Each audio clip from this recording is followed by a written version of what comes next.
There we go. Worked the second time. All right, and let me hand things over to group 748Y. Okay, so thank you, Dr. Trom. As you said, we are team 748Y, shake it or break it. Go to the next slide. There we go. So we are made up of Zane, Augustus, Joshua, Vincent, Alan, Jenna, myself, and Oscar. So today I will be covering the introduction of our design, and the rest of my team members will take you through each subsystem, which is the linear subsystem, the orbital subsystem, the double orbital system, the plate holder system, and the electronics and the UI system. Lastly, we will cover a cost analysis and a final conclusion. Next slide. So to start, the customer provided us with very specific needs they requested we meet within our design.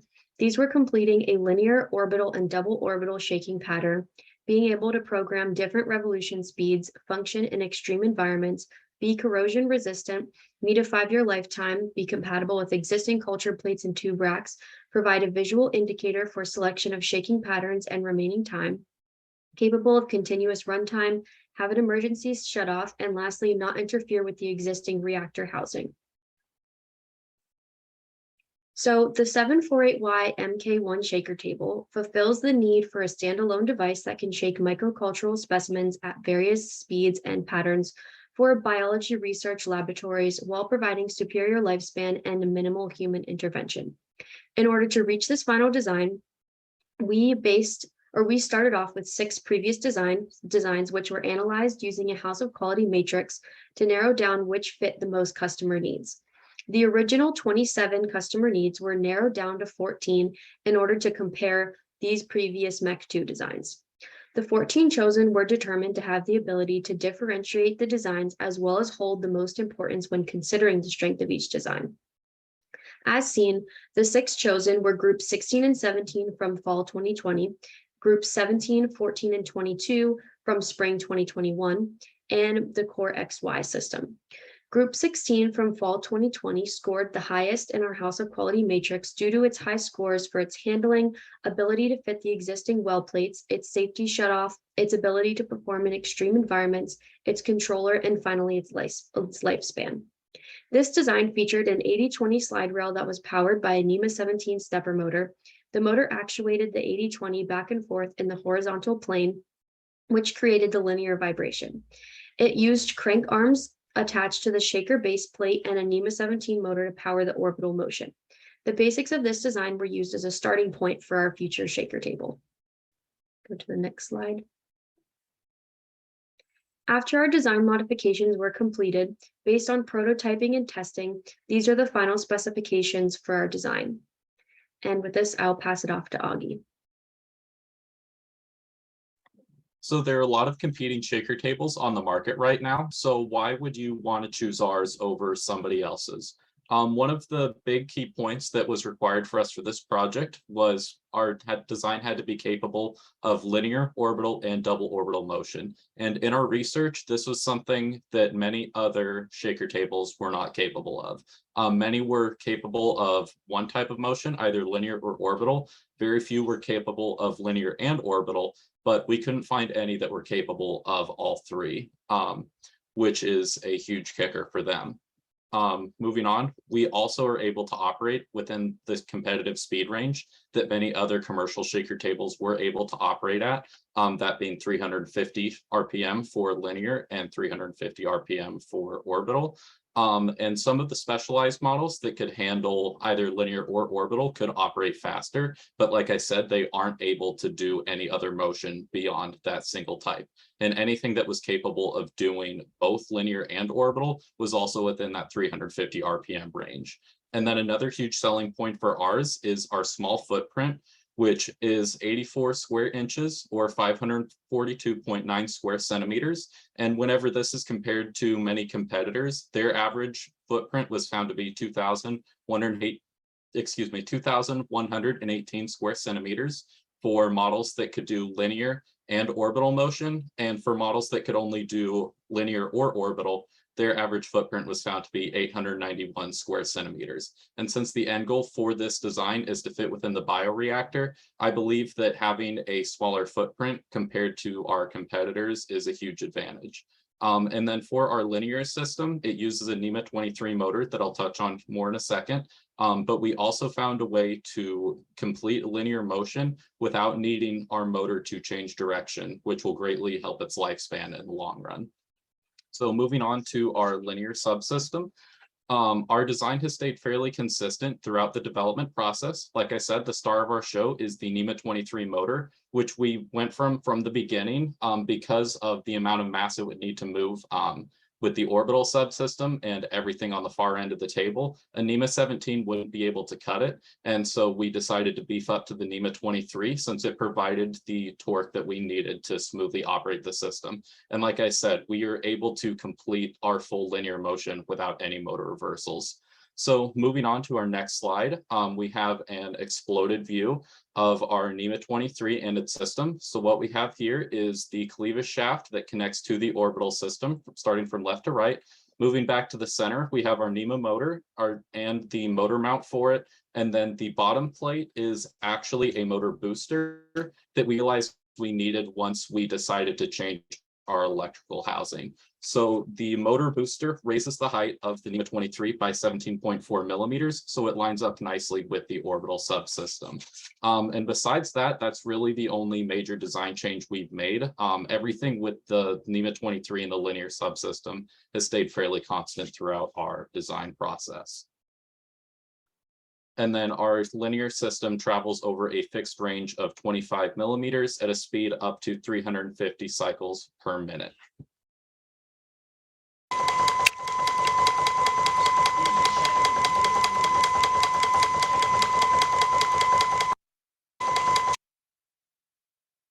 And now I'll be passing it off to Zane to describe our orbital subsystem.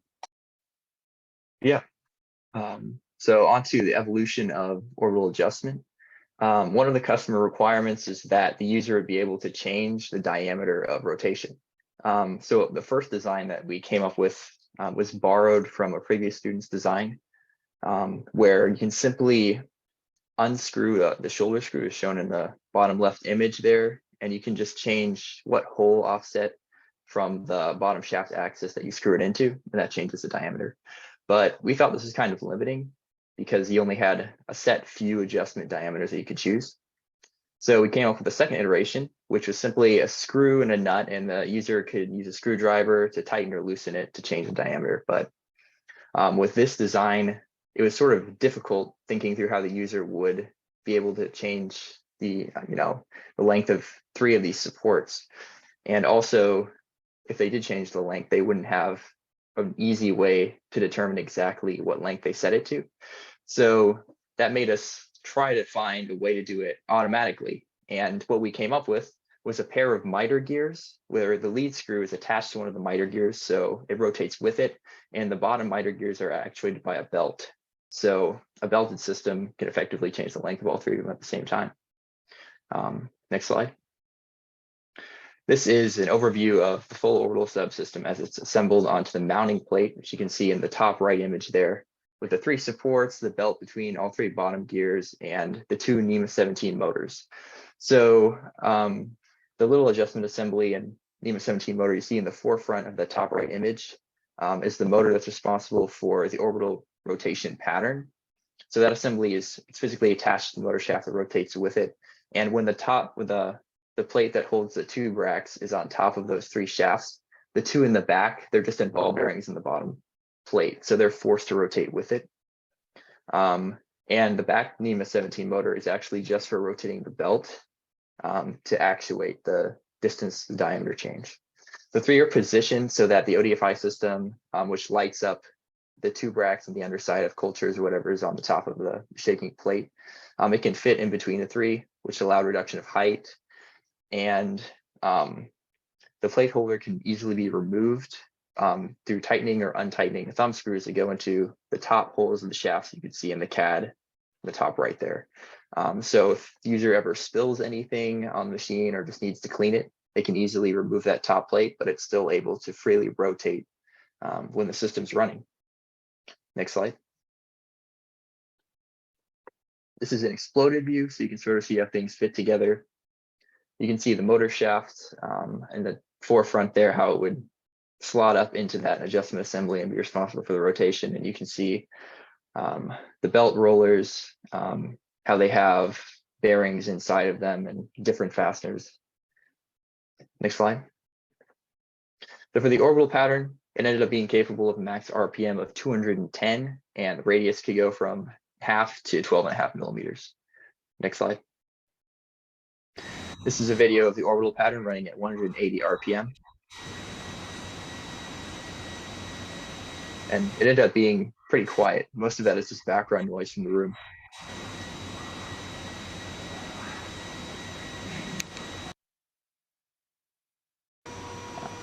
This shows a top-down view of orbital motion. And while the orbital pattern is running, both motors for the belt and the one that spins the one adjustment assembly, which is the one at the very top of this video, both motors have to run at the same RPM to keep the bottom gears at the same position relative to the shafts that they're on during rotation. And as you can see from that video, even without a control loop implemented to actually check the rotation sent to the Arduino versus what actually came about from both motors, even without a control loop like that, after rotating, all of the assemblies without the top plate to restrain them would still be very parallel. Next slide. Yep, so this is a top-down view of the adjustment assembly. You can see on the right, there are two rollers for belt tensioning, the motor for belt actuation, and the 3 assemblies. The user is able to control this adjustment on the LCD user interface. You can see a video here of adjustment.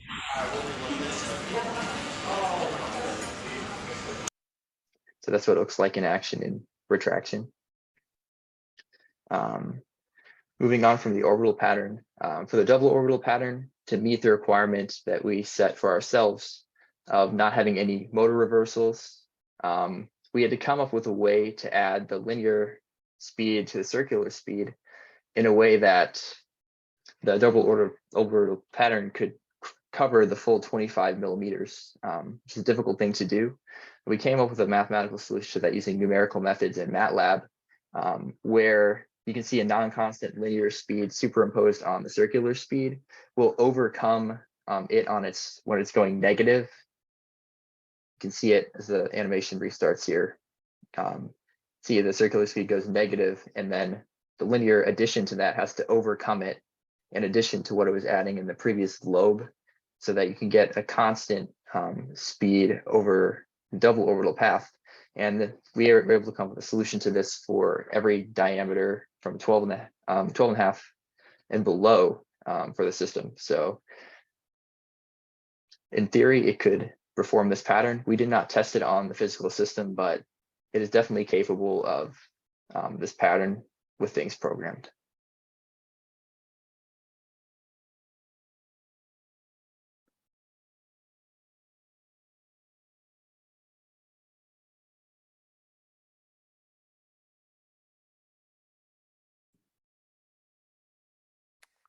If somebody's speaking, we can't hear.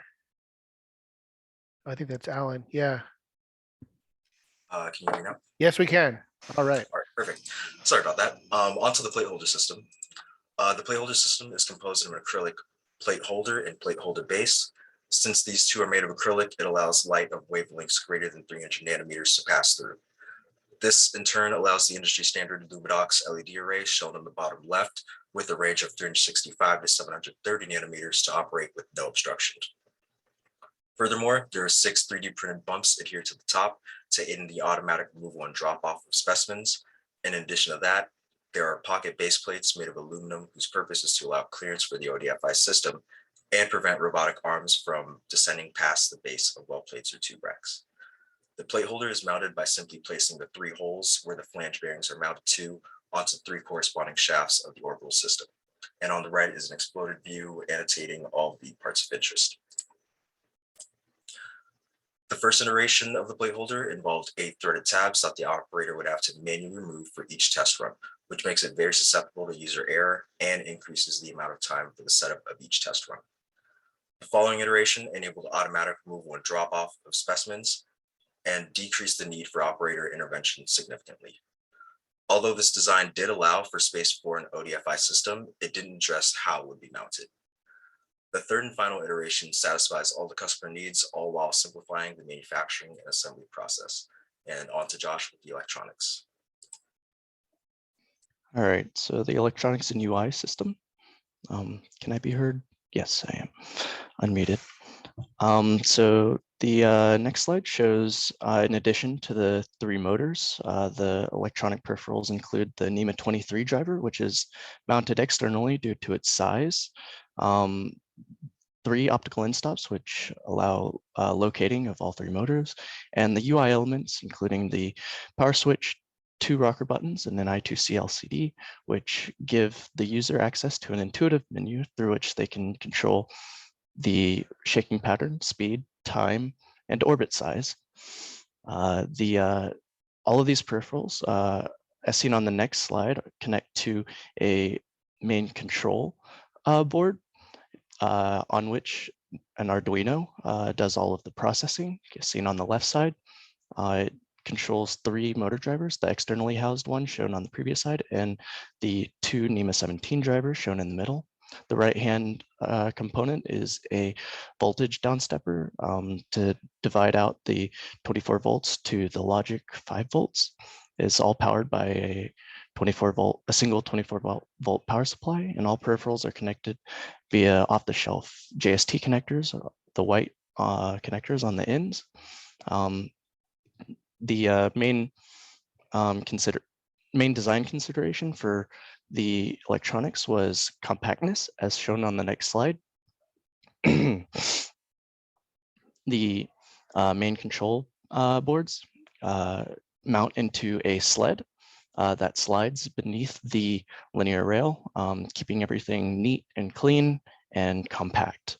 The next slide shows the evolution of our electronics. The BEC 2 design we based our design off of gave little to no instruction on the electronics, so they were mostly discovered or worked out from the ground up using a breadboard prototype shown on the left-hand side, in which we trial and error figured out the wiring, and once the wiring was finalized, we moved on to our first perf board iteration, the remains of which are shown in the middle. This helped organize things and helped troubleshooting, although this iteration suffered greatly from loose and unreliable connections. Our final perf board design, shown on the right-hand side, compacted our design even further and greatly reduced the unreliable connections. Now on to Vincent. Yeah, so next we'll discuss the cost analysis, including the approximate cost to manufacture the shaker table and its expected operational costs. So starting with the manufacturing costs, we've computed the single product cost to be about $830 and the mass production cost to be around $625. The cost is broken down into 5 major categories, those being the OTS part cost, which is cost associated with purchasing off-the-shelf parts. And then the manufacturing cost is broken further into the labor, raw material, energy, and assembly cost. So manufacturing times were assumed based on the time reported by in-lab TAs to manufacture each component. For mass production, 15 minutes was subtracted for each component, since we assumed this would be a setup time that wouldn't exist in a mass production process. Assembly time was predicted by timing each major assembly step and was found to be about 115 minutes. And for the cost analysis, labor was valued at about 17 an hour and assembly at 16 an hour per national wage averages. Energy cost was based on the manufacturing time and the average power draw of the equipment required. And as you can see, a majority of the cost is in both cases is associated with the off-the-shelf parts. So we'll break that down a bit further. As you can see, the most costly subsystems are the linear, orbital, and electronics. So some of the more costly components would include the rail and its carriage with a linear subsystem, as well as many of the electronics, including the Arduino Nano and the motor drivers. The orbital mechanism part cost is high primarily due to the fact that it's the most complex system, since it includes the automatic orbital diameter adjustment mechanism. So there are more overall parts like the belt pulley, moment rods, and the lead screws. And next we'll discuss the operational costs. So we broke this down in terms of parts most likely to require replacement and the energy costs. So starting with energy cost, we found the max power draw of the power table to be about 48 watts, which leads to a rather low cost energy cost, assuming 17 cents per kilowatt hour, which is an average in the United States. In terms of part replacement, the motors and the timing belt are most likely to fail. We predicted based on manufacturer specifications and general rules of thumbs for such parts that the belt should last at least 3 years with regular use and the motors for 20,000 hours of operation. And so if we assume daily use on weekdays for 10 hours, this leads to about $30 in operational costs if spread out for the average year. And we expect that both these part replacements can be done fairly quickly, by the end user. And so maintenance price was not included in the operational cost total. And with that, I'll pass it on to Oscar. Thank you, Vin. So on to the conclusion. Okay, so overall, we're going back to the beginning. Our requirements are a top priority, and so we wanted to review these as we finish on our presentation here. And so just an overview, we have 75% of the requirements that we initially set met. Unfortunately, we're still working on getting our double orbital pattern to work. We have some coding and integration issues that we're working with. The design itself is mechanically capable of producing that double orbital pattern. It is more of an issue of late implementation of components that would delayed the testing of our controls. So on to rotational speeds. We are able to meet our linear rotational speed of 350 RPM. However, we're only able to go up to 210 RPM with our orbital motion. So some more testing and electronic testing needs to be dealt with there. So all the mechanical components in our shaker table are rated for our temperature range of 4 to 70 C. However, there are some concerns with the electronics again, as some of these are now rated for those temperatures. However, we're easily able to wire our electronics outside of our shaker table for future testing if it requires it. Although our system is built for improved motor life, more testing is still required to fully certify these requirements. And this is the same case for that last one, which is our continuous runtime requirement. And now I'm going to pass it on to Josh again to explain to you some of the future improvements that we think would be valuable in order to take this system to the next level. Yes, so our final design is not perfect. One of the main issues electrically we ran into was there's a processing speed bottleneck with the Arduino Nano can't process instructions fast enough to send step commands to the motors to reach the highest speeds we require. I apologize for any background noise. Another issue is the JST connectors we use required significant reinforcement to be reliable.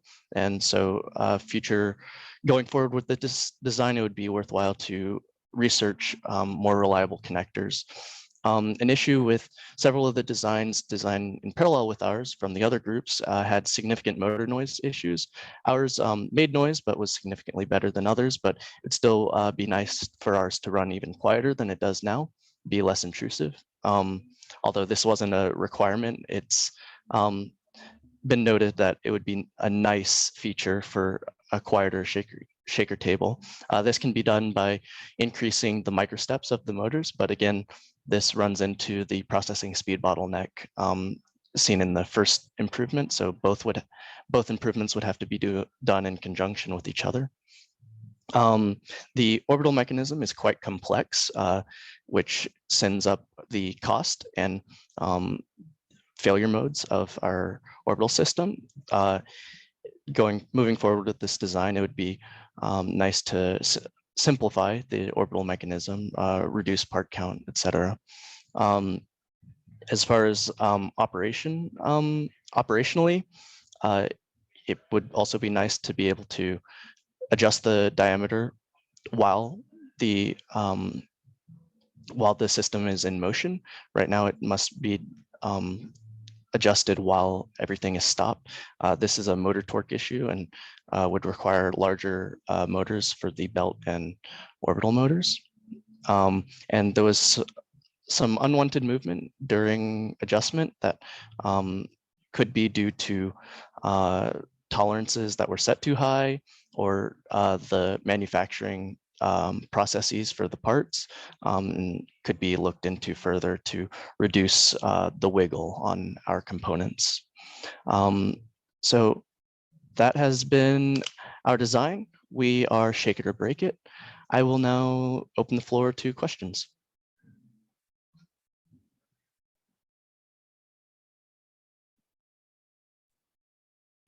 Hey guys, this is Sean with Cummins. Just wanted to first off say that I'm really impressed with your presentation. This is personally one of the best that I've seen. You hit on a lot of just presentation skills that most groups aren't able to hit. So for example, you mentioned what your agenda would be in the beginning. You broke your presentation apart into different subsections and clearly explained which one you were going into.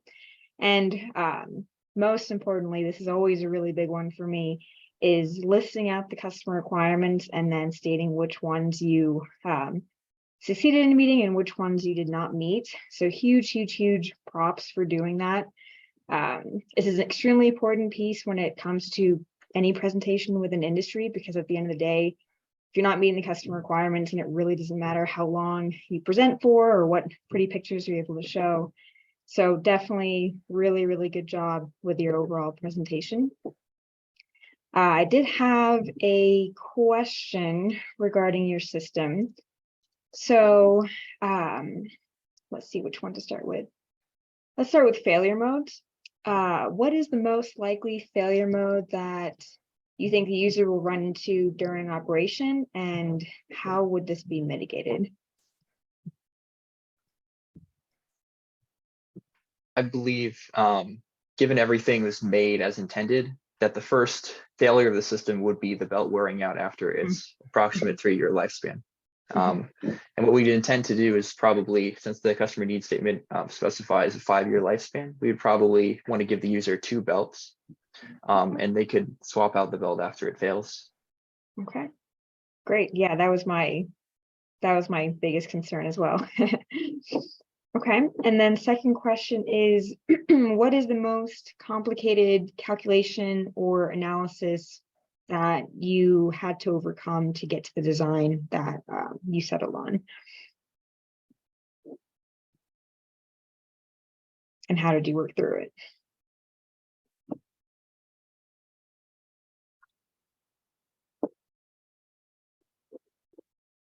I know one of the biggest design differences between ours and other groups was our NEMA 23, which was from an initial torque calculation in which we used fairly conservative and fairly vague parameters to decide on how much torque would be required to accelerate the mass in the for the linear orbit size. And this was done, as I said, with conservative estimates and could likely be revisited now with the final design. Okay. Another quick thing, for each of the orbital adjustment assemblies that extend outwards, I did some basic FEA simulations in SolidWorks just to make sure that the weight on top of them would be appropriate for the thicknesses of the parts chosen. Okay, great. And when you said weight on top of them, is that just the weight of the component to the system, or yeah, when you're using it? That would be the top plate plus the tube rack holder and maximum load of the weight of the tubes that you might expect for it to be mounted with. Yeah, nice job that you actually considered the weight of the tubes and what could be in them as well.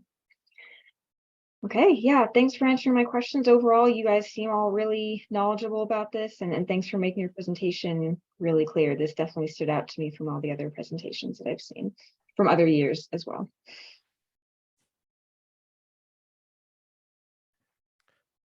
Okay. Other questions from the panel? Hey guys, this is Tom Singer. I'd echo what Sean said about your presentation quality. I'll also add that you guys included slide numbers, which is great and helps us refer back to things. Although having said that, I didn't actually write any of them down. So, but overall, very good presentation. The electronics, the refinement that you guys did on the electronics, you came up with something very, very clean. It's, you know, it looks like you paid attention to small details, and that's nice to see.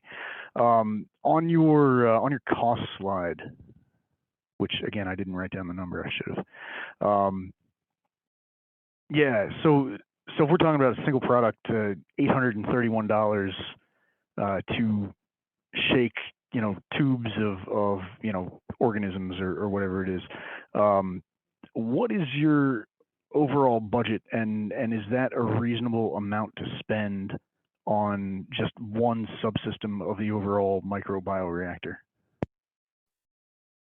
I believe it's somewhat on par with some of the models that we were looking at for shaker tables, but ideally we would drive the cost down a significant bit by re-examining the orbital adjustment system, for example, the diameter adjustment, try to reduce down on OTS parts, or to look into cheaper components. I know, for example, the miter gears themselves, those small plastic components were themselves, I think in total, excuse me, about $20, just because of the size we wanted was hard to find, and so we only could find one to manufacture with it. So it'd be re-examining how we could simplify parts for manufacture and then trying to find new OTS parts to drive that cost down. Okay, so do you have a ballpark cost of, you know, what the overall system is trying to achieve, and how big a fraction of it this system is? Are you when you say system, are you referring to the orbital adjustment system or just the whole shaker? No, you're full on microbio, right? This is part of the overall microbioreactor. Is that correct? Yeah, Tom, Yes. I'll jump in and save them. We didn't give them any full system details. Okay.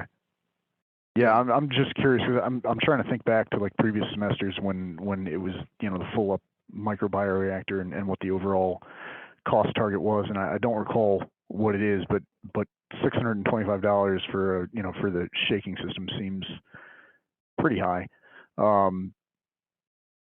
And that said, I kind of wonder what your customer requirements are trying to achieve, right? I mean, you've got a fairly complex system to achieve, you know, very precise, you know, shaking patterns, and I wonder if that is overdoing it on what the customer actually needs. Do you have any insight into that?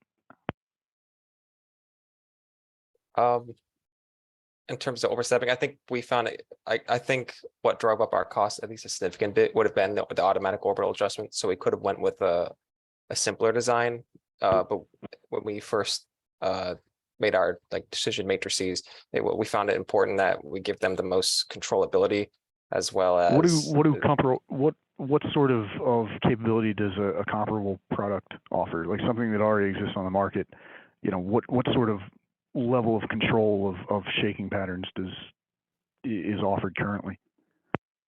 Yeah, Augie might be able to speak more on this, but I know he mentioned that it was pretty difficult to find ones that exist that have double orbital shaking patterns in general. Okay, but yours being able to do double orbital shaking pattern at the moment in terms of controls, but we do believe that it should be able to. Okay. I can comment on this really quick. A typical shaker table that you might buy from like Thermo Fisher, which is what many labs might use, that does a single shaking pattern at different RPMs, could be like $1,200 up to above $2,000 for a single machine. Okay. Which is, you know, well, at least twice as much as this product. For ones that actually do all the patterns and settings, usually they're belt driven very large clunky machines, and they can actually get up to $10,000. And some of that might just be, gouging the customer. And the fact that they're only available from very few retailers. But yeah, that's well above the cost of this system for the same, the same capabilities. Okay. And then, yeah, I guess that's exactly what I was looking for, right? If you're producing something that is giving you simpler or similar capabilities to Sean's comment in the chat. If you're achieving similar capabilities for half the cost or less, then that's admirable. I'd still like to see a consideration of this as part of the overall budget and kind of what your targets were. But I think it sounds like you're not like wildly off track here.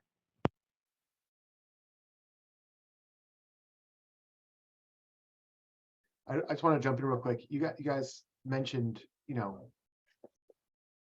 seeing how you could get more OTS parts to drive down the cost, correct? That was the statement you made just a couple minutes ago. Does it actually happen that way? I guess it would sort of depend on which parts we are converting to OTS in terms of whether that manufacturer part would be cheaper than the OTS part. The question I have been asking a lot of groups, because OTS parts have been, by and large, the biggest contributor to pretty much everybody. Your budget's on par with almost everybody I've seen. You're right. Like everybody's been right around that, I would say $700 to $1,000 range for the most part so far. And almost everybody has had half, if not 75% of their cost being OTS. What parts do you have on your robot that are currently OTS parts where you could replace them and drive costs down? In terms of replacing OTS parts to replace OTS parts with something that you manufacture in-house, and it would actually be cheaper to manufacture. Well, we'd probably start with I keep bringing it back to this, but the orbital adjustment mechanism, because that's probably has the most in terms of some of them are required, that being bearings and so forth. But for example, the lead screw, I think, is a significant one in terms of it's also an OTS part, but it's also has a lot of manufactured parts of it in terms of just turning down the diameters and cutting it and drilling holes into it for the dowel pins and so forth. Drive up the cost just for that part in general. So it might be re-examining how we come to make those parts, or whether we, maybe not so much with the lead screw, but whether we necessarily need it to be the geometry that we have it to have prototyped it and make it work this time around. Another thing is the motor mount for the linear motor could absolutely be manufactured for less than we purchased it for, but it was purchased for the sake of this prototype and the limitations of this course, as well as many of the electronics. Purchasing each of the components separately drives up the cost a lot, and it could all be reduced to one singular PCB with all of the small components, all the transistors, et cetera, or all the capacitors, et cetera, and chips on one PCB, all purchased in bulk. And that would greatly reduce the cost of all the electronics.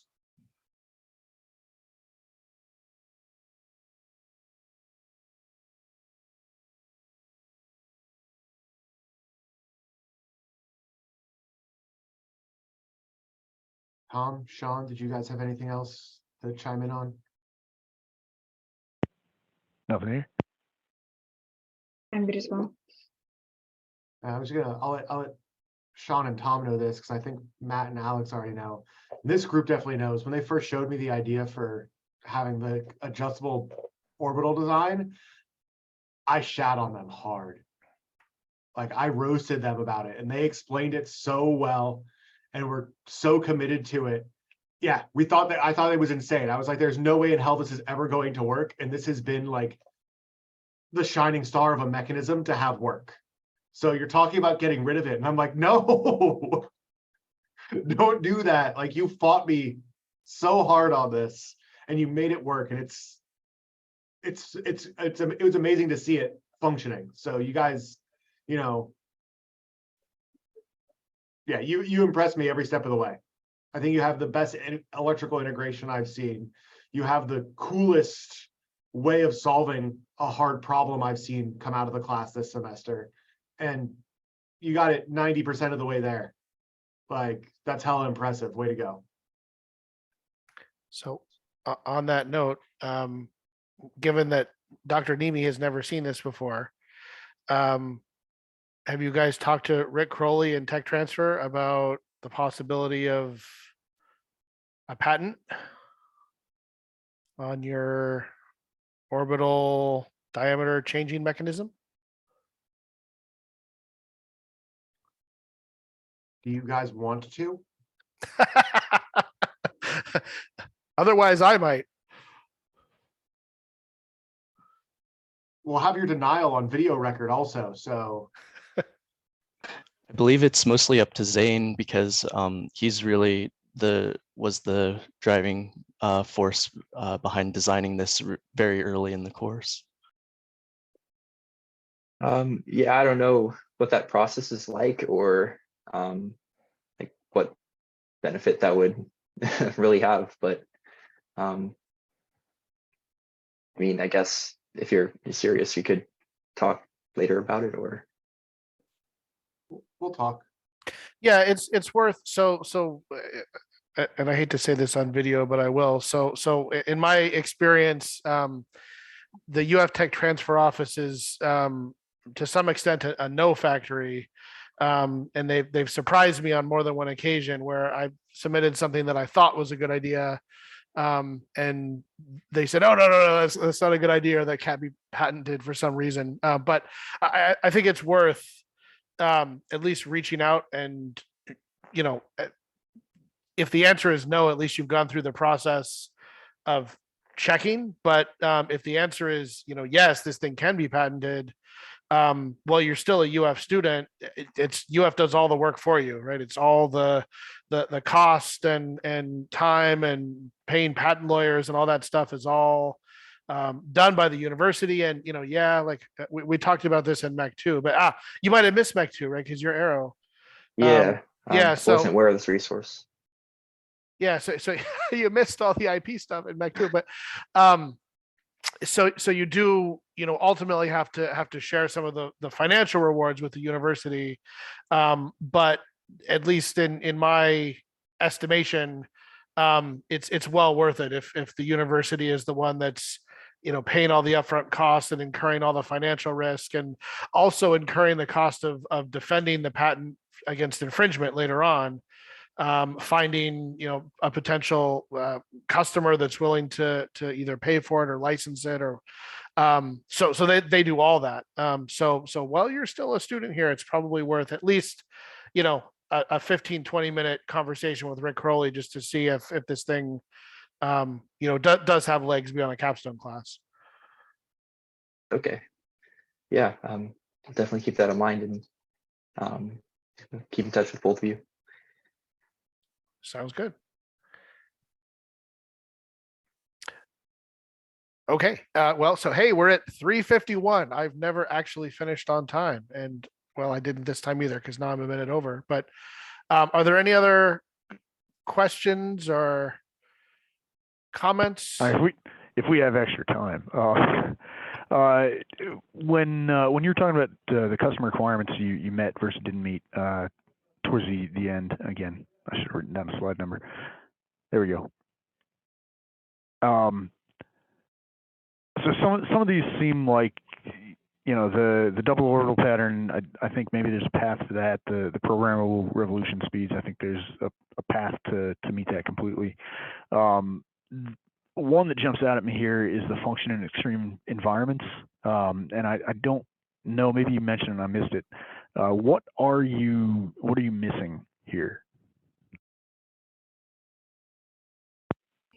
A lot of our prototyping was done via 3D printing, and a lot of it is printed in PLA, which would melt at the high temperatures they want to run the bioreactor at. Although this requirement has been brought into a little bit of question as far as keeping the entire reactor at extreme temperatures versus having environment control localized to the samples, in which case the components of the shaker table wouldn't have to function in 70 degrees Celsius. It would just have to be resistant to whatever environment, the outside of whatever environment control the samples would be held in. So that's Is there why. a concept to achieve that? I mean, if you're shaking something being, with the shaking actuation being done outside of an environmental chamber of some sort, I wonder how you achieve that without just putting the whole thing in the environment. So I have some familiarity with biolabs. Most of the time when you have the well plates that we designed around, they slot into just small plates that have a heating coil through it, and then have usually a CO2 tube, or possibly a CO2 and an oxygen tube, or nitrogen tube into it, because and then it holds a local environment that has to be constantly fed.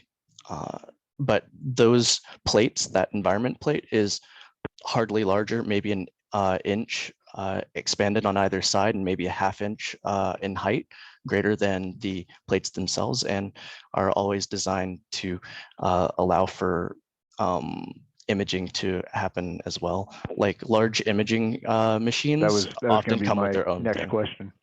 Like, Is how do you image through that?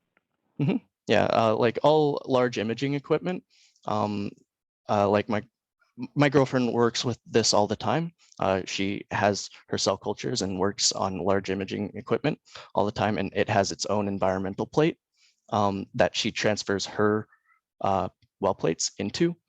It controls the environment, and while she can image them over a long period of time. And I believe that would be a more reasonable solution for environmental control inside a bioreactor. Personally, with experience in the bio, or secondhand experience in the bio field, but should our design be required to survive in these extreme environments, we would have to replace all of our 3D printed parts with either different filament that's more heat resistant, or find another manufacturing process.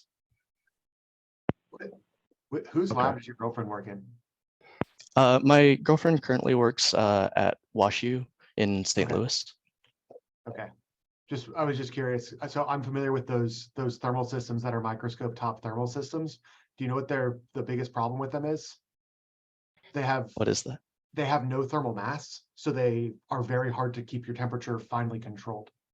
Okay. One of the benefits of doing your entire environment is you have a couple of cubic meters of air, and the entire, all the walls and everything being there is a giant heat sink, which helps to dampen out temperature swings. But those little benchtop ones that sit right on top of a microscope, it's really hard to keep those things within 1 degree Celsius. Right. Which might not matter for your experiments, but some experiments are more sensitive than others. Exactly. Absolutely. So it's just a thing to make. I was just curious if she worked here. I was like, I probably knew the lab she was in. So, but no, that is great secondhand experience to have. Like as a touch point for how it's done on other ways of doing it, and saying, does ours actually need to meet this requirement, or is there a way around the requirement, is always a good thing to ask.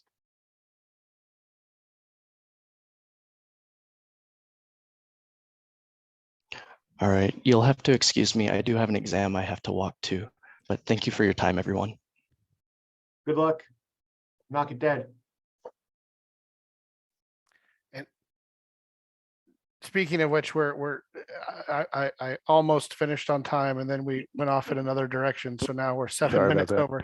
No, no, Thank you, it's Tom, for helping keep us at least consistent, consistently late. Yeah, I'm bad at that. So anyway, are there any final questions or comments from students or You gotta panelists? stop asking that. Tom will stay here all day. No more questions, but just again, wanted to reiterate that you all did a really, really great job, and this is something you should be proud of.